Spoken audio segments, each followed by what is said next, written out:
Well, Michael Jordan, there's not much you can say about him that hasn't already been said. I mean, you won't get much argument naming him the best player of all time. Great athletically and in terms of basketball skills. Some would say the greatest in any sport. 6 titles and the most decorated player in NBA history. They've got Pippen. King is out there with Cartwright. That's John Paxson. And it's Jordan in at the 2 spot. That's the 5 out there for the Bulls. Here's Paxson. And it's off from 3-point range. Well, Jordan said he didn't believe in a single greatest player. He said that each era had its own greatest player. That the ones that had gone before him had made what he achieved possible. And I think there's some truth to that, guys, because it's so difficult to compare players of different eras. And yet, I think we'd all agree that Michael was the best. I mean, he was probably the greatest player of all time, and I haven't met many people who would disagree with that. And the basket by Curry. And the shootout continues. Trading buckets both ways. I mean, offense definitely the focal point for these teams. And again, no good by Chicago. Hornets leading by 6. Goes up. And a foul called on the shot. Got him on the way up that time, so he'll shoot 2 right here. Great awareness by fouling on that layup. Make him earn 2 points. Yeah, I think that's a no-brainer. I mean, send him to the line instead of giving up an easy 2. And some changes here for the Hornets. Green comes in for Johnson. And it's Bogues in for Williams. He hits both from the stripe. Wow, what a turnaround from the line this happened. Not one foul shot missed yet. Well, when you have the lead and you're trying to close out games, you've got to make free throws, and that's exactly what they're doing. Take what's available. Use the fadeaway when the defender's there on it. Now, Muggsy Bogues played at Powerhouse Dunbar High in Baltimore, played alongside 3 future NBA players, including his Hornets teammate David Wingate. And that team was ranked 1st in the nation at Dunbar, undefeated in Muggsy's junior and senior seasons. Bogues against Paxson. Boy, you got to love that kind of anticipatory defense. Jordan. He had a man in the paint. He found him with a nice assist.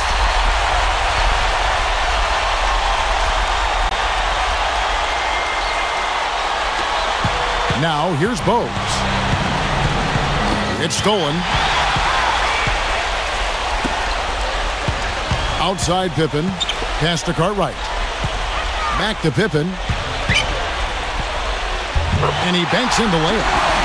You know, you mentioned that high school team that Muggsy Bogues played on, Steve. I mean, despite 4 future NBA players, Bogues was the MVP of that high school team. He also won a gold medal for the U.S. national team in 1986 and had a really good pro career, but also a distinguished amateur career. Some changes for Charlotte. Johnson, he's checked in for Green, and Newman subbed in for Lynch. Here's Mourning. Guarded by Paxson. Bogues kicks to Mourning. Knocked away. Well, in the second half, we've seen them get caught napping a few too many times. I mean, those miscues are starting to add up. I think, Clark and Steve, we can expect a dramatic end to this one. Well, 8 lead changes would have you thinking that would be the case. Yeah, both teams really competing, neither side giving any ground. This should be a fun finish. I agree with you, Kevin. You know, Pippen with those long arms, just one of the things that made him such a tough defender to have to deal with. He could cover a lot of ground. Boy, both teams showing a lot of hustle, Clark.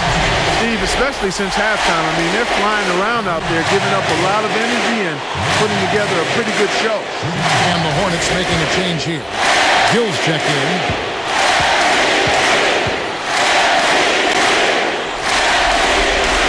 And he makes the free throw. Kevin, that's what you expect from him. When the pressure's at its highest, with the game on the line, that's when he's at his best. Bogues the pass to Mourning. Foul call that time on the way up. That'll give him 2 chances at the free throw line here.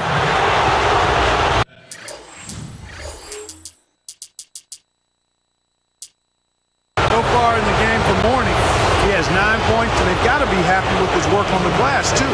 Well, they have to be. I mean, he's not giving up any ground in the paint, and when the ball goes up, I mean, it's his. Sinks the first one, and that trims the lead to 3. They're locked in from the charity stripe this half. Not a miss yet. And they're going to have to continue that pace, Clark, because they're down, and anytime you're losing, you've got to take advantage of every offensive opportunity you have. Horace Grant, he's checked in for King.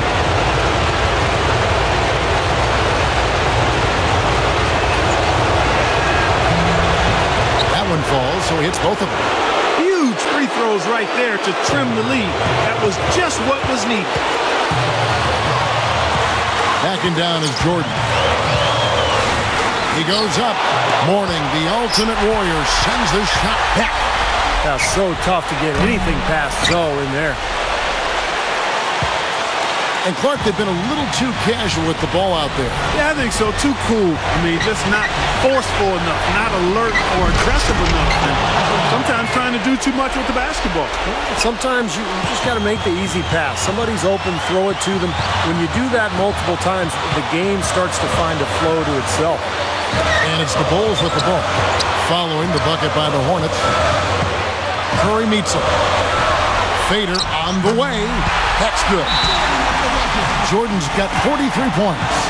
Now, Michael Jordan is as clutch as they come. And every single night, he wanted that last shot. He craved it. And that's why he was so good at it. He was fearless.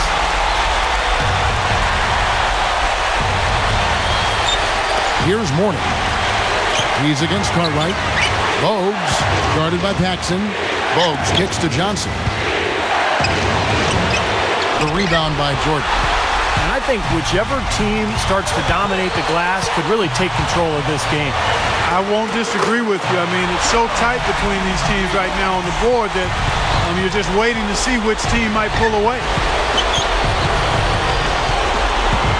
Backing him down is Johnson.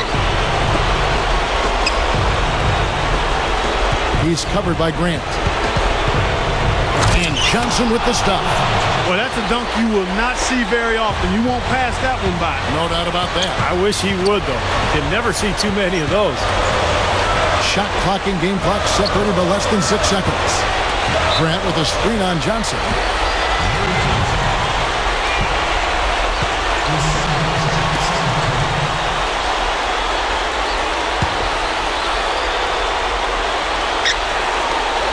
There's 18 seconds left in the game.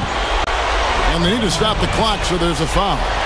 Now they're just trying to stretch this game out, so good foul there. Stop the clock. Yeah, good solid foul because with the scoring time as it is, that's really their only option. It's the first. That gives them a 4-point cushion.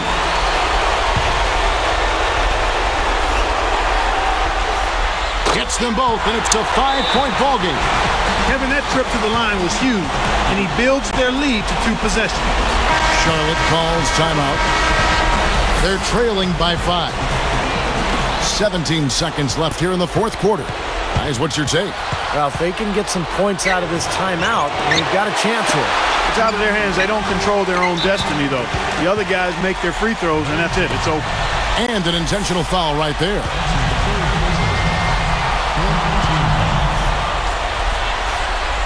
Good on the first, and that increases their lead to 6.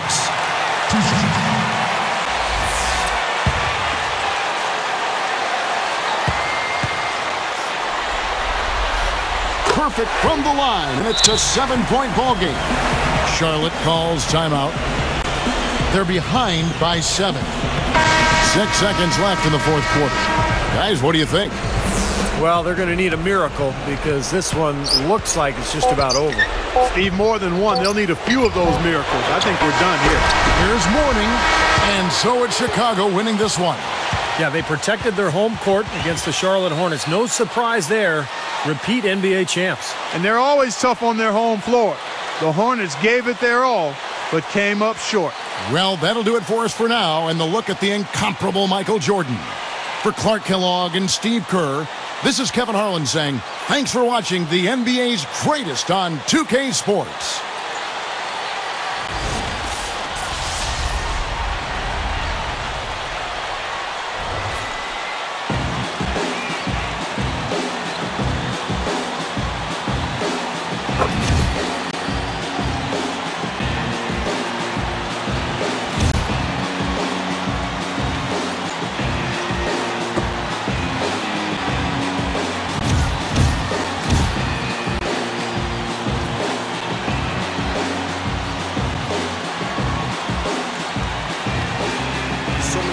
I should have taken back this moment. These words I spoke, I know it. Now I can see clearly. I folded, I shouldered too much weight. I hold it, too much pain, and it destroyed me. And then rebuilt me, and now it can feel me. It follows me. Let's go back to when they used to shape shift and shift right back.